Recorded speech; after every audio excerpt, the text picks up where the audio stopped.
మేడారం పులకించింది. గిరిజన జాతరలో కీలకమైన ఘట్టం ఆవిష్కృతమైంది. సమ్మక్క ఆగమనంతో జాతరకి పూనకం పుట్టింది. కోయద్దరల డోలు వాయిద్యాలు, గిరిజనుల నృత్యాలు, పోలీస్ అధికారి తుపాకీ కాల్పుల మధ్య తల్లి సమ్మక్కను గద్దెలపైకి తీసుకొచ్చారు. ఈ పతాక ఘట్టాన్ని చూసేందుకు లక్షలాది మంది భక్తులు తరలి వచ్చారు. ఆ అద్భుతాన్ని కనులారా వీక్షించిన భక్త కోటి పరవశించిపోయింది. మేడారం మహాజాతర అత్యంత కోలాహలంగా సాగుతోంది.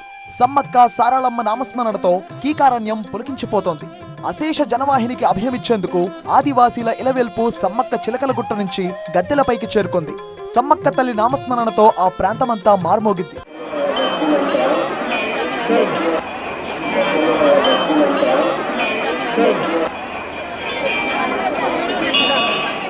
మేడారం మహాజాతరలో అత్యంత కీలక ఘట్టం సమ్మక్క ఆగమనమే.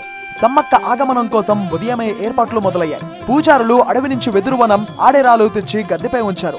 సాయంత్రం ప్రధాన పూజారి నేతృత్వంలో పూజారుల బృందం చిలుకలగుట్ట అడవికి వెళ్ళింది. అక్కడి నుంచి గట్టుపైకి ప్రధాన పూజారి ఒక్కరే వెళ్లారు.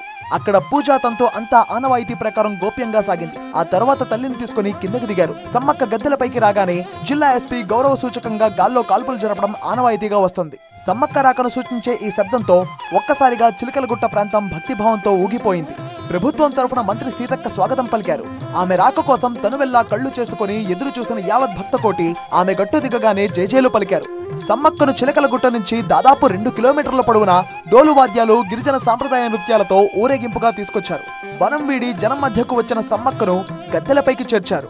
వనదేవతల గద్దెలపైకి రావడం ఆద్యంతం సందడిగా సాగింది. కన్నెపల్లి నుంచి సారాలమ్మ అమ్మవారిని ఆదివాసీ పూజారులు డోలు వాయిద్యాలతో తోడుకుని వచ్చి గద్దెలపై ప్రతిష్ఠించారు. పగిడిద్దరాజు, గోవిందరాజులను గద్దెపై కొలువుదీర్చారు. ఇక గద్దెలపై కొలువైన వనదేవతలను దర్శించుకుని మొక్కులు చెల్లించుకునేందుకు భక్తులు తరలి వస్తున్నారు. జంపన్నవాగు జనసంద్రమైంది. కీకారణ్యం కాస్త కోలాహలంగా మారింది. ఇది జనమా వనమా అన్నట్లు మేడారం అభయారణ్యం మొత్తం జనారణ్యంగా మారిపోయింది. ఎడ్ల బండ్ల నుంచి మొదలుకొని హెలికాప్టర్ల వరకు మేడారానికి కదిలారు. అశేష జనవాహినితో కీకారణ్యం కొత్త శోభను సంతరించుకుంది. భక్తులు జంపన్నవాగులో పుణ్యస్నానాలు ఆచరిస్తూ ఎత్తు బంగారాలు, ఒడిబియ్యం సమర్పిస్తున్నారు. సల్లంగా సూడు తల్లి అంటూ శరణు ఘోషలతో దిక్కులు పిక్కటిల్లుతున్నాయి. ఇక జాతరలో 3వ రోజు గద్దెలపైన తల్లులంతా కనిపించడంతో భక్తుల ఆనందానికి అవధులు ఉండవు.